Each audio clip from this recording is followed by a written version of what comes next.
Ladies and gentlemen, would you please welcome Mr. Ted Price.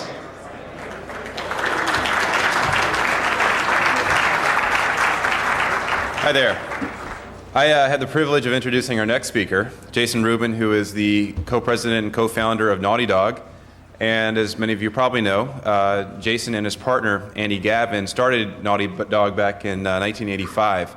And we had the good fortune of meeting each other in '94 when Jason and Andy started Crash Bandicoot at Universal. And we at Insomniac had just gotten to Universal and were working on our first title. And the reason that Jason is actually going to be speaking is because he and his team have really, I think, gotten the idea of, he has kind of encapsulated how one can capture the mass market when it comes to console games. I think the sales of their games have really proven this. Crash and its successors have sold over 20 million units worldwide. And in fact, Crash Warped has the unique distinction of being the only American title to ever have sold more than 1 million copies in Japan, which is a pretty amazing feat.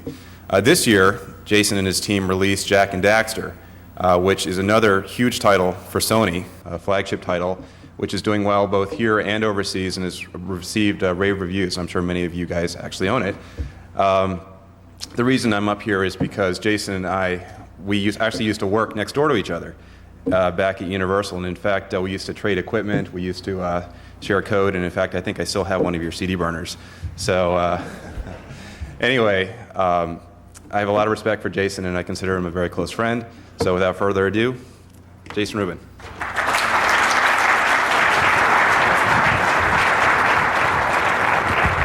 It's all right, Ted. In '97, I stole your wallet, and I was the one. So I'm going to be talking about the mass market today. And I agreed to do this talk, 6, 8 months ago, maybe a year ago. And at that time, Naughty Dog was sitting at the top of the world. We had just done absolutely incredibly. But the market has changed. So this is a very interesting talk for me because I was so excited to get up there and be like, yeah, Naughty Dog, we killed everybody, we know everything. But now kind of we've had, the world has come to us and said, hey, you don't know everything. So it's going to be an interesting talk for me today, and I'm really happy to be able to share some of my ideas of what we did wrong, actually, with Jak and Daxter. First, I'd like to say thank you to D.I.C.E. This convention has been absolutely incredible. To be in a room and see, for example, Miyamoto-san, my hero, #1. To meet Lord British, who got my partner and I interested in gaming. To see Mark Cerny, who I've worked with for 6 years, get up for the first time, has had 1,000 things to say and has never stood up and said it. So for him to do that for the first time at D.I.C.E., I think this is an incredible thing, and I thank everybody who put this together. It's really been wonderful. And thank you for inviting me. I feel honored to be in this crowd. So why me? Why me talking about mass market? Why Naughty Dog? Why Jason Rubin? First of all, we did Crash Bandicoot, and I'm sure all of you are familiar with Crash Bandicoot. Just to hit some of the highlights, 23 million units for those 4 titles, so we're averaging somewhere right just under 6 million copies per title. That's pretty good sales. 4 of the top 8 sellers, and I put them in order. So Crash 1 was #6, Crash 2 was #2. So the 2nd, 3rd, 6th, and 8th best-selling PlayStation titles are Crash titles, which is a pretty impressive showing, and I'm very, very proud of that. I would say it's pretty safe to say, and I usually say controversial things, so I'm glad to be able to say something easy. Crash reached the mass market last generation. I think that's definite. As Ted said, we just did Jak and Daxter, which is a game that came out in December. It was a later launch than we usually do. It came out at the beginning of December.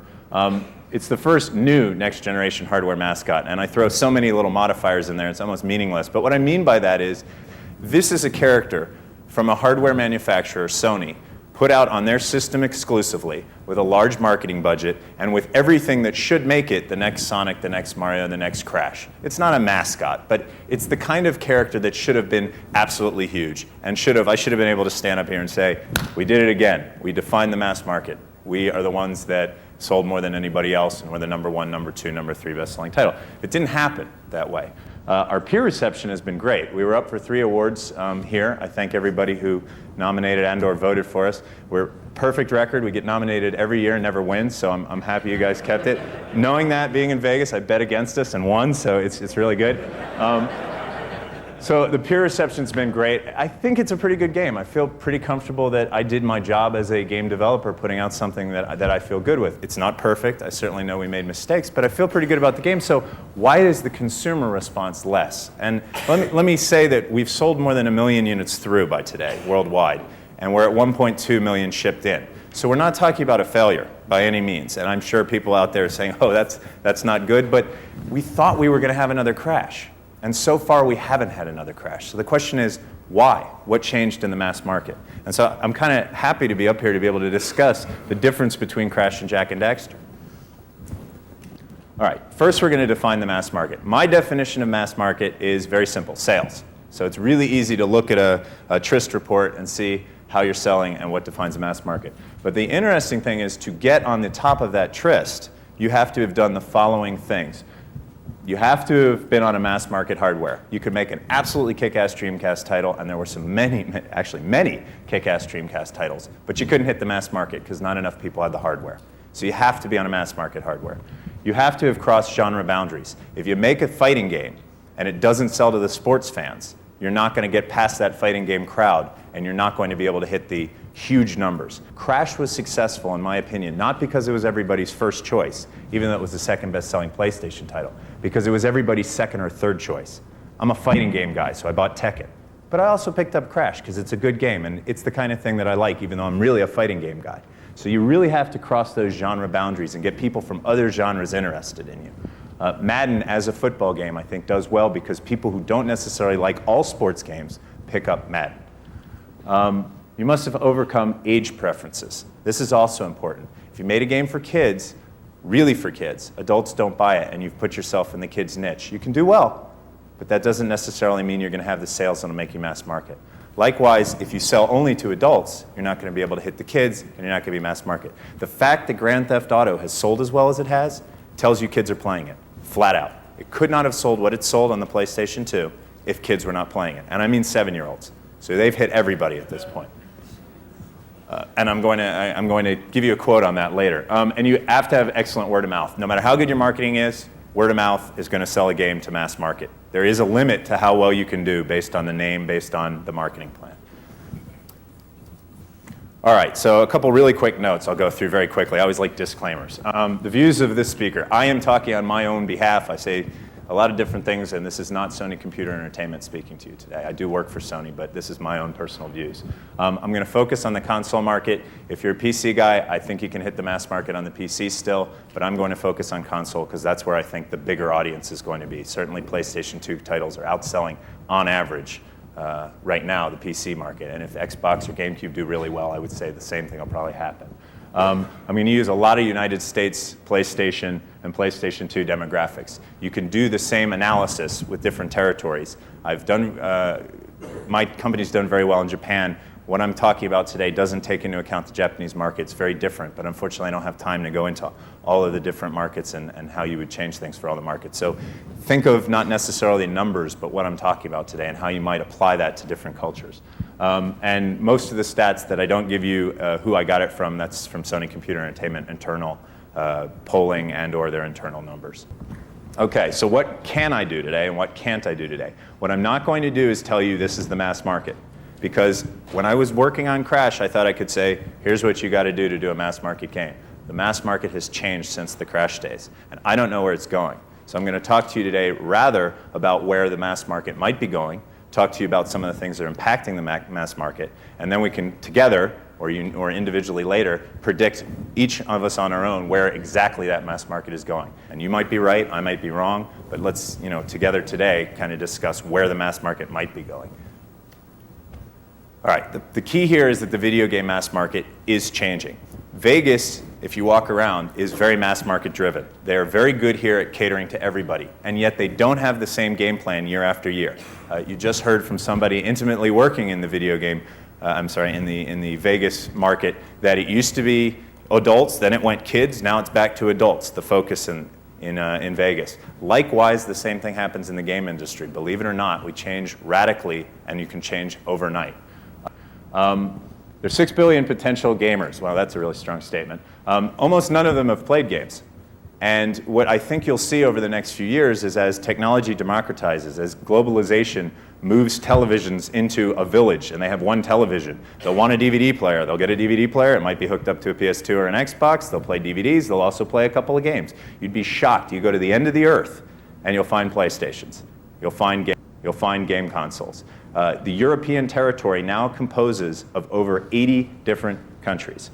There are only 200 some odd countries in the world.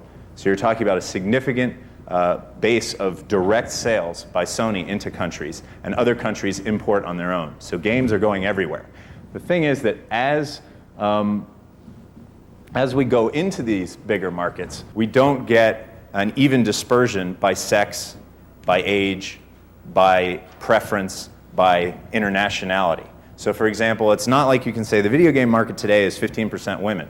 So next year, when we get 200,000 new gamers, 15% of them will be women. They don't enter evenly. They enter very unevenly. At some point, India or China will join into the video game market, and it's quite possible that overnight, the language distribution, the way people look at things, and the male-female demographic will change in a year drastically. And it's not a very linear, it won't be a linear fashion. Also, within the game community, our tastes change. Even me, 24 years old, I used to play Mario and think it was the top of the market. It was king. But now, there's a lot of other options out there, and the kiddie games aren't as exciting to me. So my tastes have changed, even though I've been in the market for 20 years. So there are a lot of forces acting on the video game market, and those forces are going to impact the market and send the mass market in various directions. The sweet spot is what we're really talking about here. The sweet spot is that when you release your title, the most people want that type of title, and that sweet spot moves. The sweet spot on the PlayStation 2 held for a long time right in that crash area, but it shot across the world, and it's very different today on the PlayStation 2 at least. So what forces act on the mass market? I'm going to go over all of these. The big wacky looking ones are the ones that I think are the most important in the next few years, but all of these will impact, in my opinion at least, the video game market and the mass market in the next few years. And we're going to go over each one of those individually. By the way, I did a GDC speech and I got rated down really badly, not on the content, not on the delivery, but on the slides. So this is my graphic, like, you know, I used to just use plain text, but now I'm bam, so that's what's going on there. Okay, this graph says a lot, okay? It's a little tricky, but what you're looking at here is a red line that represents the average age of players, or the age distribution of players on the PlayStation 1 Christmas 2000. So red line, Christmas 2000. The yellow line is Christmas 2001 PlayStation 2. Now I know, again, here I'm talking PlayStation, this guy hates Xbox and GameCube. It's not that case. If you wanted to sell the most units last Christmas, 2000, you were a PlayStation title, because that was the most units out there. If you wanted to sell really well this Christmas, it was PlayStation 2, because that's where the market was. It's not to say you can't do really well in those other hardwares, and I have nothing against them. We own all of them at Naughty Dog, and there's some great games. Halo's excellent, Rogue Squadron's excellent games. But if you really want to hit that mass market, you want to be on that mass market hardware, and it was PlayStation. So look at the difference in the age distribution between Christmas 2000 and Christmas 2001. End of life cycle, I understand I'm kind of apples and oranging here, but I'll explain how that actually still holds true. End of life cycle in the red graph, beginning of life cycle in the yellow graph. All right, let me break that down for you. 36% of the 2000 audience on PlayStation was 12 and under. That dropped to a third of that, 12%.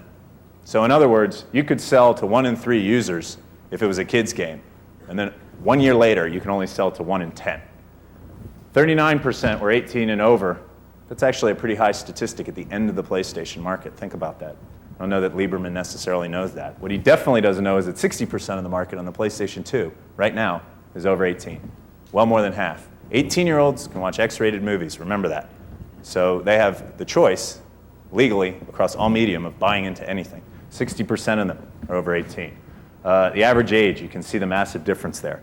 A couple other things. 15% at the end of the PlayStation were female. That's not something that we're terribly proud of as an industry, I think, but at least it was 15. Let's shoot for better in the future. Only less than 5% now. It's like 3.5, 4. They had less money at the end per family, per owner, because you had a lot more families buying in at the cheaper system. Now we have more money. More family at the end, less family, less core then, more core audience now. So what did that end up doing to the market? Well, let's look at the top 10 lifetime sellers.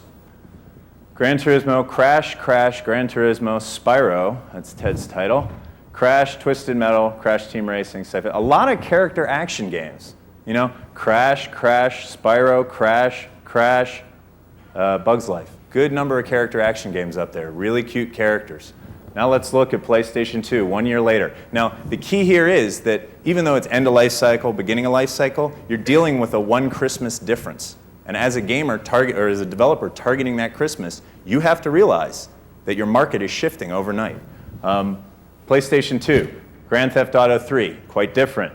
Very realistic games here. We're not looking at animated characters until we get down into the Tekken Tag and Final Fantasy X range. You're dealing with a lot more realistic stuff, more sports, more realism, more story in a lot of ways on some of these things. Very, very different market. What it means is maybe Jak and Daxter was a good game. Maybe it was better than the Crash Bandicoots, but it didn't sell because that market shifted on us. And maybe it was actually a good investment because maybe the market will shift again, and by the time a sequel might come out, we may be back in that younger audience. But for right now, Jak and Daxter was not the right game. Simply not the right game for the market. Okay, so what can we say about age? This is all involving age right now. We're talking about age because age is the biggest change for the next few years in the industry. If you look at age is going to radically change year to year how games sell. The average age of gamer on any hardware goes down as the hardware life cycle progresses. That's a very simple statistic. I'm sure you all know it. The system gets cheaper, so families that couldn't afford buy in, families buy it for their children as opposed to the disposable income a college kid has. It's a very simple statistic. What most people, I think, don't realize is that the 5-year moving average, if you were to do a little business graph, kind of CNBC version of this, goes up generation to generation because I'm now 32, and I started playing games when I'm 8, and I still play games. And the 24-year-olds who play more as a proportion of people at their age were 12-year-olds when the Nintendo came out. So you're talking about as people get older, we bring games with us. And we have a lot more disposable income as we get older.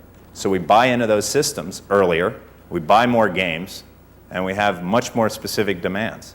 So it's a very different market as we go forward. Right now, 55-year-olds don't play that much. They do play. You go back a few graphs on that chart, you'll see a few percent of 55 and overs playing. But they don't play much. When I'm 55, I'll play. When the 12-year-olds get to 55, today's 12-year-olds, they'll play. Totally different market by then. Think about it. Now, as gamers have gotten older, video game companies have done the obvious. They've tried to cater to them. Some brilliant guy, if you're in the audience, stand up, because I want to know who you are. Maybe he was lucky, maybe he was brilliant, said, we could form a publishing company that would only publish titles for adults because the market's getting older. So they brought out Grand Theft Auto. They brought out State of Emergency. They brought out Max Payne, realistic, violent, more adult fare. And they hit it big. And guess what? They sell a huge percentage of the software on the PlayStation 2. Like 20% or something is from those guys. It's unbelievable. Brilliant, overnight change that from nowhere those guys all of a sudden hit it. Brilliant maneuver, whoever did that. Now, here's the interesting thing. When I was younger playing video games, I didn't have the choice to play older stuff. When I went into the store, it was like the green guy, the yellow guy, or the orange guy, or the really cartoon-looking characters. Now when a 12-year-old goes into the store, he goes, hey, look, it's Jak and Daxter. Whoa, Grand Theft Auto. Now, kids want to act older. We always have. When I was 12, I wanted to be 18. I just didn't have a choice because video games were all kid-like. Now a 12-year-old goes, I could play Jak and Daxter, but I could act like an 18-year-old and play Grand Theft Auto. They want it. You know? It's like cigarettes, right? You want to smoke them. It's not bad for people like cigarettes.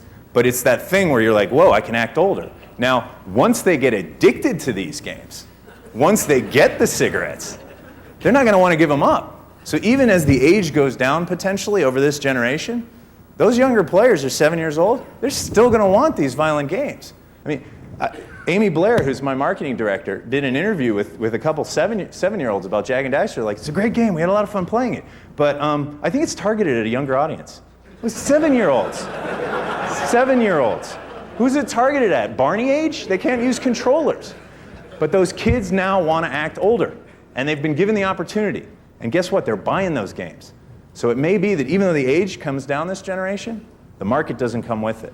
And that's a very, very fundamental change. And it may mean that Jak and Daxter 2 Jagged Edge 3 won't be mass market. Grand Theft Auto 4, maybe. So that's a very, very big change. All right, so what is hot right now? Well, freedom, reality, violence, story. These are quote-unquote new ideas. Now, I know that there have been games in the past that have had violence, story, reality, and things like that, but right now it's hot. Like, that's the new idea. People want more real. They want to shoot bottles, and the bottles need to explode. They want to see the real character's face. They don't want a cartoon character. These things are new. And again, I think that this maturity level in games might stick. Okay? I always like to stand up and have a point. So I'm actually getting somewhere with all this. I have a very specific point. I'm going to do a little gloom and doom forecast here that we might be entering into a very dangerous realm. And this is the takeaway, kind of, besides, gee, I really ought to think where the market's going. Gee, as an industry, we ought to think where the market's going.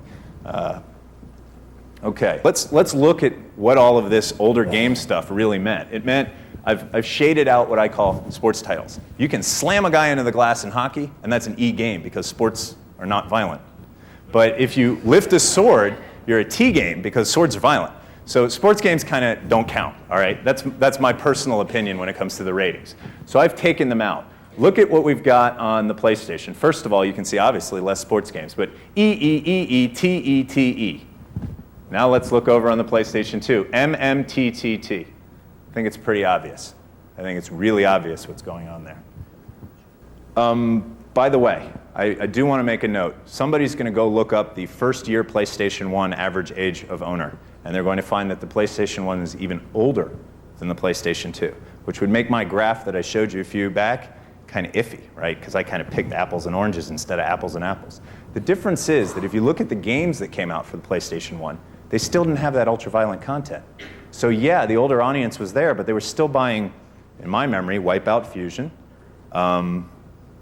games that were games still, not more mature stuff. So when the average age came down, the crashes came in, they did really well. I think the fundamental change is we're giving them the cigarettes this time. We're giving them the adult content. All right, I have another beef. I always have beefs. And those of you that read my quotes know I always have beefs. My beef is that the really, really well-thinking ratings board who's trying really hard to protect us is getting us in a lot of trouble. Here's why. Right? We know that they're after us. We know 55-year-olds don't realize that 60% of gamers on the PlayStation 2 are over 18. 55-year-olds don't get it. Senator Lieberman knows 55-year-olds vote. He knows what he's doing. He's pandering to fear. But what we're doing as a reactionary situation is we're saying, let's make e-games really, really docile. Because if we make e-games any harsher, we may end up in a situation where someone buys an e-game and it's too much for them and they get scared. So in my personal opinion, the graph here, kind of a weird graphic, shows where the parents perceive on the scale of all the way on the left is cookies and cream, and all the way on the right is hardcore porn, where parents would draw the line. And on average, parents make that E there, the T there, the M there, the A. There's nothing really with the percentage or anything like that. Just pretend that that's what parents are thinking when they go to, the average parent when they go to the store. Now, the rating situation, again, my opinion, is that E is so unbelievably low that most parents see most T games as E games. And I'll give you some examples. If you have a big explosion, you're T. Big explosion. No killing, no gun, no blood. Big explosion. There's a lot of things like that. Maximo, which is very similar to Ghouls and Ghosts, because it's 3D and has a sword, my understanding, is T. If it was 2D and had a sword, it'd be E. Go figure.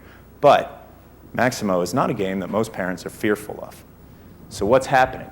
A survey found that in 84% of all instances, games are rated equal to or less strictly than the official ESRB rating. This was, yeah, we did it. Our ratings are really strict was the result that we felt we had gotten from this. I think that this is really scary because what's going to happen here? The slow road to censorship. This is my doom and gloom for you guys. In many cases, a T has been slapped on games that parents consider E. You would think that that's somewhat harmless. It's an E, but it says T on it, so what? All right. Parents go out and they buy E-games, they buy E-games, they buy E-games. They want their kids to play E-games. And they see a T game on the shelf, all right? And, well, let me step back for a second. The challenge of obtaining an E rating, it's almost impossible. Jak and Daxter was almost a T because it has a spider. And when you shoot the magical, mystical stuff at the spider, his legs pop off and there's some purple smoke. And that made it a T. So we had to really beg to get back to that E rating. The challenge of obtaining an E rating and shooting for a broader audience pushes even the parent-friendly developer towards a T, because you do anything that's kind of cool and you're a T. So parents are going to buy these E games, and then their kid's going to go, I'm a little older, I want this T game. And they're going to look at Maximo and they're going to go, it doesn't look that bad. So they're going to buy Maximo, and the kid's going to take it home, he's going to hack and slash, and the parent's going to go, my kid's okay for T. T's fine. So then they're going to buy another T game, and another T game, and eventually they're going to get to that border of T and M, right? Teen and mature. And then they're going to go, whoa, because some game was just as close to M as Jak and Daxter was to T, and pulled back one bloody scene and became a T game. And then the parent's going to get frightened, very frightened, because the T game no longer means okay. It means could be okay, could be really bad. And so the parents are going to freak out. Eventually, that hardcore game could get us in a lot of trouble. The hardcore game that ends up being a T, whereas some other games are T ratings. Okay, there's another thing here I didn't make a slide, but another problem with the rating system. My game, Jak and Daxter, was rated E violence. So a parent looks at it and they goes, E violence. Okay. Maximo was rated T violence. And that's kind of confusing. Grand Theft Auto is rated M violence. So when a parent picks up my game and they say, okay, this is E violence. Violence isn't bad. Jak and Daxter's not that violent, so I can get the T violence game. Maximo's not that bad. Well, the only reason this one's an M is violence. So they pick up Grand Theft Auto. Whoa. Problems. Actually, only kind of a problem, because they did a survey and they found that 50% of parents absolutely fundamentally understand the rating system that we have for them.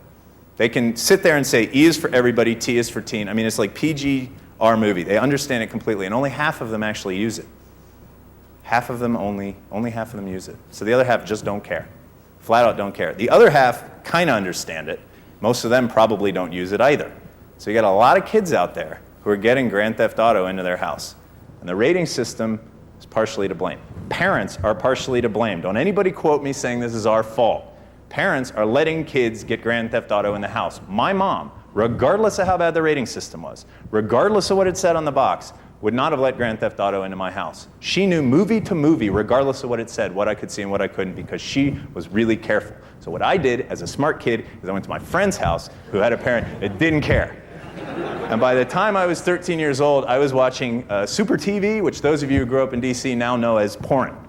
It was easy to get because their parents didn't care. And there are enough of those parents out there that they're getting their kids in trouble. So don't anybody quote me that this is only the game industry's fault. But by being really conservative, I think we're getting into a dangerous situation. We want to make M games because the market's changed. And it makes complete sense. And we want these M games to be what adults can digest. I listen to Rage Against the Machine. Rage Against the Machine has very, very violent lyrics. Some of them says, here's something you can't understand. I can just kill a man. Now, I'm old enough at 32 to know there's a political message there. A 7-year-old who wants to listen to cool music like Rage Against the Machine because the 18-year-olds with the piercings are listening to Rage Against the Machine, listens to that and says, I can kill a man. So parents do need to watch out. It's not that we shouldn't be making M games. 60% of PlayStation 2 owners right now are over 18. It's that we have to be very careful as a industry to do as much as we can. And I don't think our rating system right now does that. And you have to understand, and I know the game industry, it's very hard to say to the game industry at any time, you could be censored. Because we're all, as a general statement, very liberal thinking people. In general, we're very freedom. We're very, don't you tell me what to do. I live my own life. And we can't get into our heads that the world isn't like that. And it's quite possible at some point here that somebody else is going to come in and censor us. Now let me tie that all back into my big talk. If there is censorship, then everything I've said about the mass market getting slightly older and all of that other stuff suddenly changes overnight. Because if you make an adult game, it's niche because the kids can't buy it for some reason, or it becomes harder. So back there we will be again to Jak and Daxter or Crash Bandicoot, where older people will play it, but younger people can also play it. So beware. You got a 2-year product cycle on a lot of your titles now. Start today on a violent game. We don't watch ourselves. By the time your product hits the shelf, it may be in a totally different market than it is today. And that is the fear we all have. That's the fear I think we should all have, at least. We got to be careful. All right, what other forces operate on the mass market. Well, we've talked about age. Let's talk about sex a little. 15% I think is pathetic. We should be selling more games to women. Now, a lot of people will come up here and say there aren't enough women in the industry, and that's why we're not selling. I'm an economics major. If we could sell games to women, there would be a company of all women that would be loaded because they would have come up here and done the right thing and made the games that women want to play. It's not that easy. If it were that easy, then I would hire every woman who knew how to do it, and I'd be king of the hill.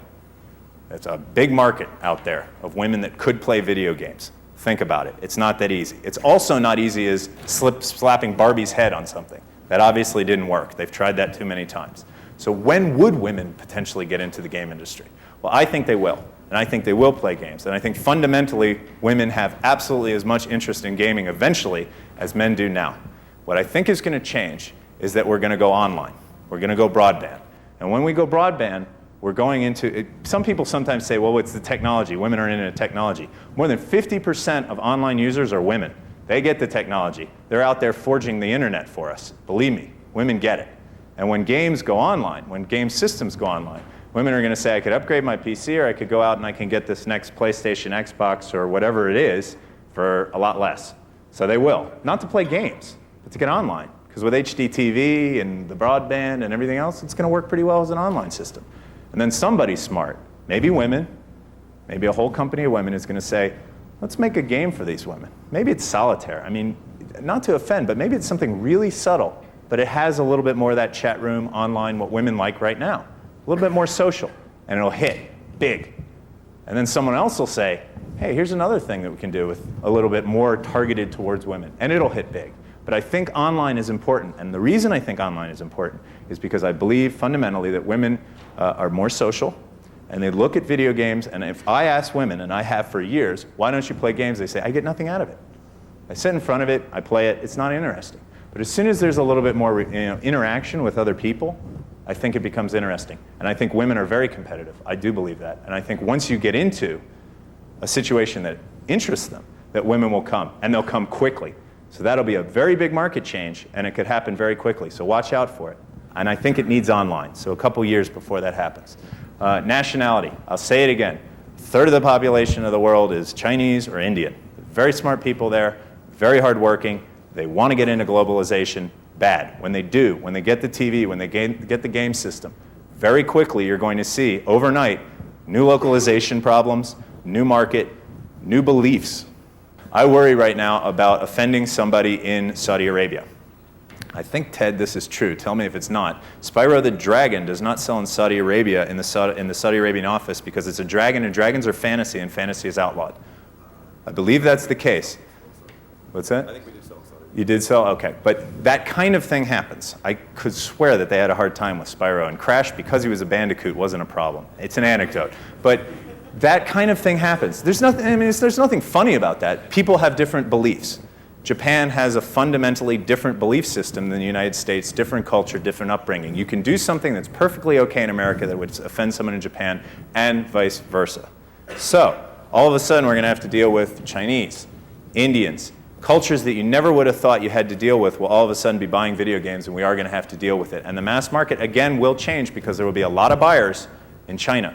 At some point here, the PlayStation 1 will get cheap enough that Chinese will start buying it. And there's a lot of potential users there. So nationality, religion, cultural background, cultural identity, that will become a big player at some point. New technology, broadband, it's going to change gaming. Absolutely. Absolutely it will. Other new technologies will be invented that we haven't even thought about right now.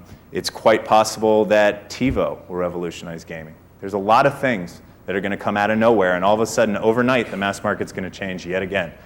And distribution and price. This is another big one. And again, it all comes back to broadband. As soon as we can cut out the middleman and Babbage just isn't selling our game, we make a little bit more per copy, which may mean that we drop the price a little. Or we start bringing people in because they're not as wealthy in, say, China or India. They can buy in at very cheap, play a little bit of the game. If they like it, buy a little bit more. And we start to go more towards this Las Vegas model that somebody asked, why is this relevant? Very relevant. Because the way Las Vegas makes money is they bring you in and they give you just enough to keep you coming back. And that's the internet model. And that will change the way the mass market works. In a game where you have to get to the end, like Jak and Daxter, and the payoff is getting to the end, you may want to give more out. You may want to do things differently. So again, technology, distribution, and price are going to be big changes to the mass market. So my conclusion, is quite simple. And unfortunately, I can't tell you exactly what to do. The challenge for any developer interested in reaching the mass market is to figure out the subset of potential users that make up the current and near horizon mass market. And the current and near horizon can be defined as the amount of time it's going to take from today till your game releases. If you can't change it, then it's too late already. But if you're starting a new game and you got a 3-year development cycle, you better be looking out 3 years at the mass market. 1 year changed overnight, so 3 years could change just as rapidly. So be very careful when you're picking the mass market. Frankly, I don't know exactly where it's going. We're going to try again with another character action platformer. We're going to make it a little more adult. Guess what? We're going to be a T-rated game because we want to have big explosions. So people are going to buy our next game even though it'll be completely parent-friendly. I promise you that. And they're going to say, it's T, it's okay, let's buy this game that's not Gran Turismo, but, you know, big death ride that just happened to get right under the M rating. By the way, I think Grand Theft Auto, just so you know, is an absolutely wonderful game. I think it revolutionized gaming in a lot of ways. The new idea there is complete freedom. They don't necessarily deliver on that, but the feeling is there for the first time. I don't believe that that game shouldn't have been made. When I say that there's going to be censorship, I would stand up in front of everybody and anybody and say to them, we have absolutely not only the right, but the obligation to serve the market by creating these games. Because if those people want to play that, they have the right to be entertained, and don't you tell us what to do. However, don't kid yourself. People won't care. So Grand Theft Auto is a great game. I love it. I play it. It could be getting us in trouble. Just know that. All right, so you have to tailor the content of your next title to fit that market. And that is your challenge, and that is my challenge, and I hope I can do it because I did it in the past, and I don't want Crash Bandicoot 3 to be the high point of my career. So I've got to start thinking about how I can make Jak and Daxter 2 or whatever else we do hit that mass market better. And that is what I wanted to say to you guys. I wanted to open up, thank you.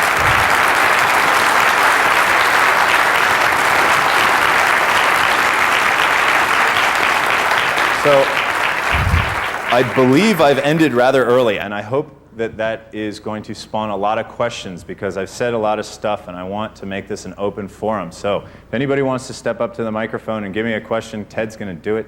Darn, it's going to be a good one too. He always does this to me.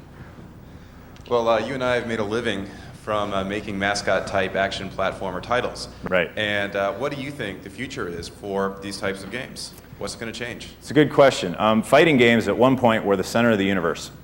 Street Fighter days. Fighting games are brilliant, and I had a lot of fun playing them. If you look at a game magazine right now and you look at the future of games, they'll talk about how Dead or Alive might have been the killer app for the Xbox. I think Dead or Alive is a good fighting game, but I don't think it had a chance of being the killer app. And the reason is it's, in my opinion, a dying or dead genre. It did not fundamentally change with the marketplace. So while making a good game like Dead or Alive is something you should be proud of, making a Tekken Tag or making a Virtua Fighter 4, my guess, I'll go down on paper saying this, is those games will not be mass market because they haven't fundamentally changed to the point where they're interesting. I think our genre, character action games, has the potential of going down that road. So I fear that if the market does stay older, that our games will have to cater more to an older audience on average. It may be that the 7 to 14-year-old player who comes to our game simply says, it's too young for me. They obviously targeted it at the 2-year-olds. Can I ask a corollary question? And we're going to have to add something to that game to make it more interesting to them. Maybe more story, maybe more realism. Maybe it's a character action game with a realistic-looking character. Maybe it's a character action game where you got guns and it's violent. Maybe not. Maybe always there will be an opportunity to make non-violent games. I certainly hope so because that's the games I like making. And by the way, I made Way of the Warrior before I did Crash Bandicoot, and that was mentioned on the floor of Congress as a God, don't let your kids have this. So it's not that I have a fundamental dislike of violence, but I do like the games I make. I don't know where the market's going. I don't know. I hope as the market matures, it matures slowly, and we end up with a movie situation where parents do fundamentally understand that R-rated movies aren't for 12-year-olds, and Disney can make a lot of money with children's games, or children's movies. But the thing is, if parents don't understand that games aren't all toys and they are letting their kids buy Grand Theft Auto, they are going to buy Grand Theft Auto before they buy the Disney products. Because you ask a kid, do you want to see Aladdin or do you want to go out and see something that's PG-13, something that's R, I would bet in a lot of cases that they're going to want to smoke the cigarettes. Well, you answered my corollary question. It was about the ingredients that are changing. Yeah, I would hope that we slowly mature into the movie industry and everyone can be happy. But my fear is that we're not going to get there. My fear is that sometime someone's going to say, that's it, games are going to get somehow censored. And before you say you can't do it, you can do it. There are ways of doing it. So I really do believe that that's the fear. Yeah. Hi, Jason. I think you're right on target with what you presented to us. Thank you. And just wanted to ask more about a situation. When you were developing Jax and Daxter, how much of this theory or perspective was in your mind and in place? Zero. And okay, did this during the development cycle, which was, I guess, a fair number of months? Did any of this ever come up in your relationship with the publisher and marketing? Was this a tough thing to try and nail down as you were targeting mass market, yet seeing some demographics appearing? Did it make you question it before you shipped? Well, I think in all honesty, I have an incredible amount of respect for Sony Computer Entertainment, and I like to think that I know what I'm doing.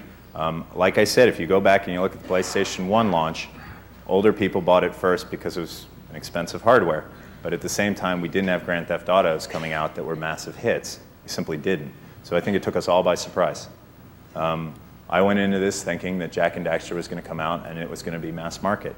And it turned out when Jak and Daxter came out, I believe it was not mass market. So I think we were caught by surprise. And what you have heard today is let's stand back and let's look at what we did. Not that we failed. We made a good game and it sold quite well. But if you've ever seen me speak before at my GDC talk, I said, evaluate the market. Always look at the market. Always look at what's going on outside of you. Don't necessarily assume things aren't going to change. And here I am now living up to that, what I said, which is we look at the game. After every crash, we're like, we did great, let's do the same. After this game, we say, we can do better. So let's look at the market, let's change. So I hope that answered it, no problem. Yes? Hi there. So I will start by prefacing by saying that I totally buy into everything you're saying, but I think it's a great analysis of where the market's going. But I also have to wonder if maybe we, as computer and video gamers and designers of that, are we being too limited in terms of what we think of as a valid gaming experience on these platforms? I'll point out, I spent the last 7 years of my life working on Microsoft Flight Simulator before I moved into the more mainstream games. And there's a product that sells, I believe you could categorize that as a mass market product. It's not a game in the traditional sense because we don't have goals and characters and story, but it's a very entertaining experience for a very broad segment of people, which accounts for the kind of numbers that Flight Sim's always been able to do. And it skews to a much older audience as well. So there's something there, and I'm wondering if are we constraining ourselves to thinking that products which are games in the traditional sense that have goals and are skill-based or that sort of thing. I mean, you can look at the last talk about the casino gaming. It reaches an older market in a very orthogonal way to what we do. That's all chance-based, but it does something that brings in the older crowd. What we're doing is mostly about skill-based and intellectual tests or Twitch tests of some sort. Right. So I guess, do you think, does the proposition change any if we think that maybe there's broader content out there other than to say that mature games necessarily Can you put my slides back up? More violent or more mature themes? One thing some of you might have noticed is that one title can go to the end of their product and say, let's look at the market, did we do anything wrong, do we have to change, and come away from it thinking, no, we did everything right, and that's Gran Turismo. If you look up there, Gran Turismo, which is a simulation very, very similar to Flight Simulator, just without wings. 1 in 4 in the last generation, and number 3 in this generation so far. And it's not violent, but it is realistic, and it is targeted at a broad audience. So they did a great job. Then again, there are a lot of very mature titles up there. So I think you can absolutely create games that aren't violent, that target an older audience. But that doesn't necessarily mean that the market isn't changing for most of the rest of us. No, that's actually, and that's really the key. That's the part I agree with in the proposition. I just don't want to lose sight of the fact that you can do other kinds of titles. Absolutely. Absolutely. I'm not saying that any child's title won't do well. because somebody will make a hit child's title, Child's Jack and Daxter and Crash included, that does really well with the adult audience. But on average, what's happening is that the market is changing. And that's really the only thing I'm saying here. I cannot predict what titles will do really well and will do really poorly. If I could, then every Sony title would be a massive hit, because I would, of course, be able to share that with Sony, and they could have 50 developers working on 50 hits. But what I can say is we are getting older. And we do have to be worried about the fact that as we do get older, even though the flight sims of the world, God bless you, because you may be our last line of defense, are going to be out there, there will be potential problems from where we do go with the other titles. So it's not mutually exclusive, those two ideas. Hey, Jason. Thanks for your contribution to gaming. My question is, when I stick in a DVD movie in a PS2, I get this nice parental lock thing that always annoys the heck out of me. But when I stick in Grand Theft Auto 3, it boots right up. I mean, do you see some kind of standardization for video games similar to that? I believe there's a code on the web that gets you past the parental lock on the DVD player. I appreciate that, because that always annoys me. And if you're 7 years old, you know how to use it. Yeah, that's censorship right there. And that could happen. And if they do figure out a way to do that to the point where kids can't play games, because remember, there's always that parent that goes, what do you mean I have to send in a card that says of course you're fine. You know, and she sends it off, he sends it off, the kid ends up playing the games because he doesn't have the sense. But that is a form of censorship, and that is exactly what I'm talking about. That kind of thing can happen.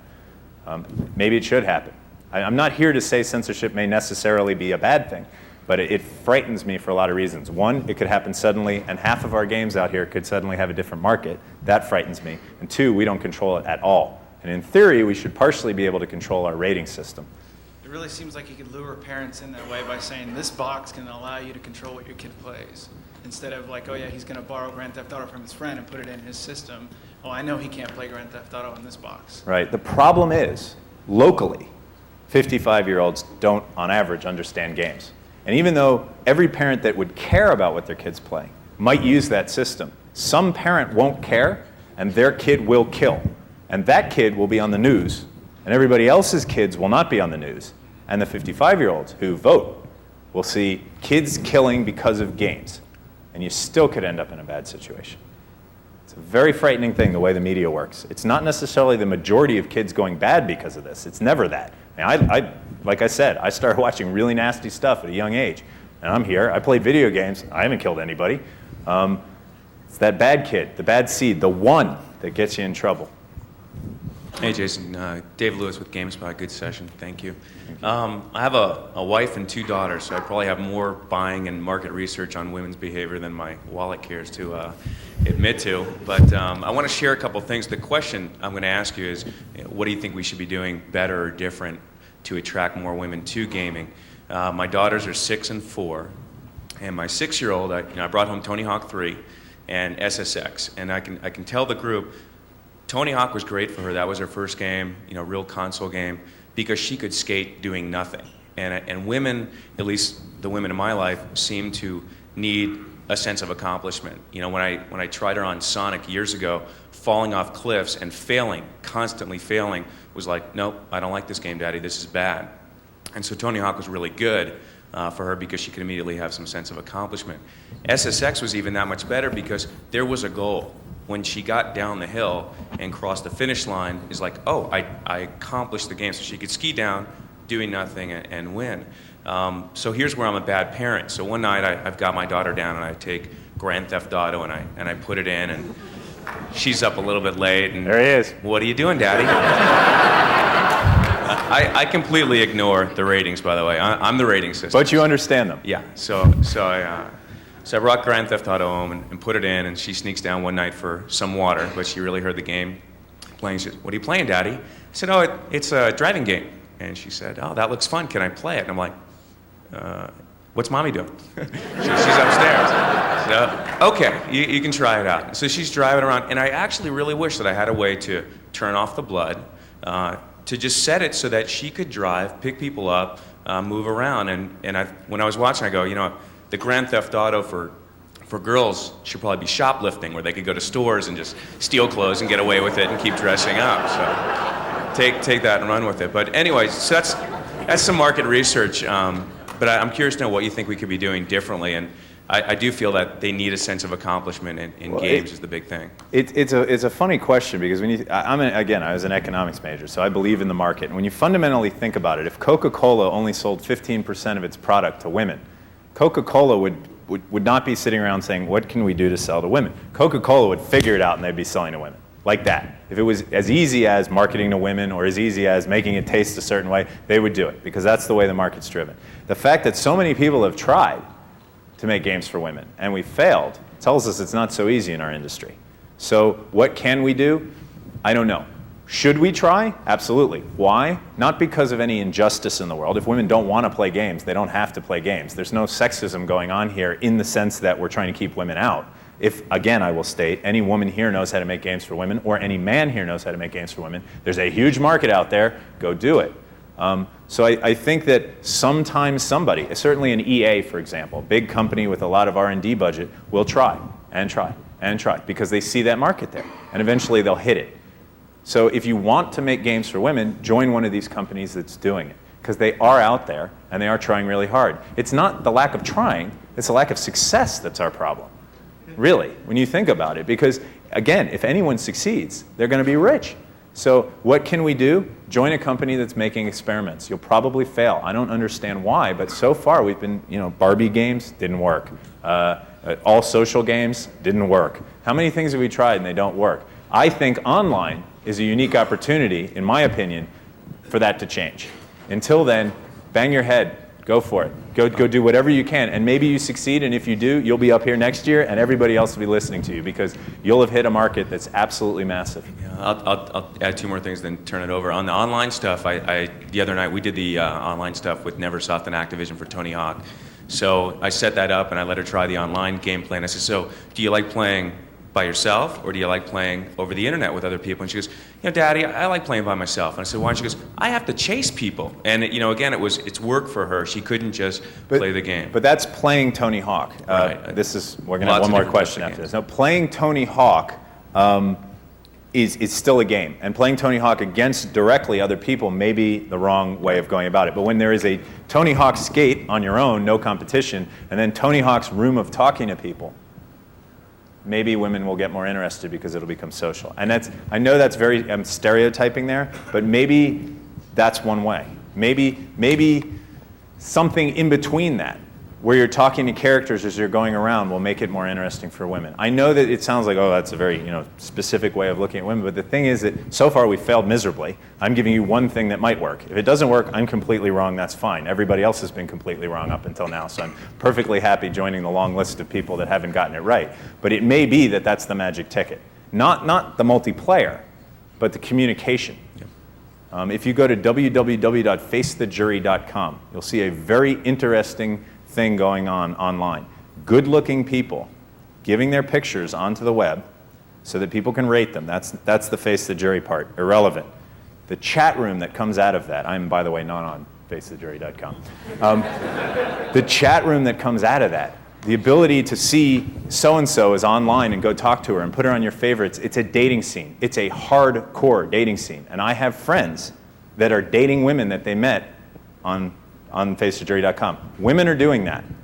If you can put gaming in there somehow, they'll be into gaming. And as soon as they get past that kind of hesitation phase, maybe it becomes more interesting to them. Is it last question, meaning I get one more, or yes? Okay, one more. I'll make it quick then. A lot of things about Disney movies, when they're successful, they say it's because the humor appeals to the parents as well. How does that apply to the games you do? Do you look at the parents buying the game because they also enjoy it along with the kid as being important? We tried to make Jak and Daxter as broad as we could. There's slapstick humor in there. Daxter getting hit in the head, Daxter tripping, that kind of stuff. Kids love it. We have jokes in there that probably go over their head in a very Disney way. We actually had Disney animators doing the animation, and we paid a lot of attention to Disney when we made the game. So there are lines in there. I'll give you an example. There's a warrior that goes back and forth between crying and saying, I climbed the hill to take him on. And Daxter says, have you tried killing the ogre with your melodrama? Because it's killing me. And that line is a little over at 7-year-old, I think. That was targeted more towards an older audience. And we do try to do as much of that as we can. But having said that, the 7-year-old may miss both the slapstick and the over the head and rather just want to go play Grand Theft Auto. And by the way, I believe Grand Theft Auto would be a fabulous game if you couldn't run people over and the targets were not necessarily shooting people dead. I think it's a fundamentally interesting game. So I don't know that the violence was necessary, but certainly the tone of that game is a lot more mature. Okay, thank you guys very much.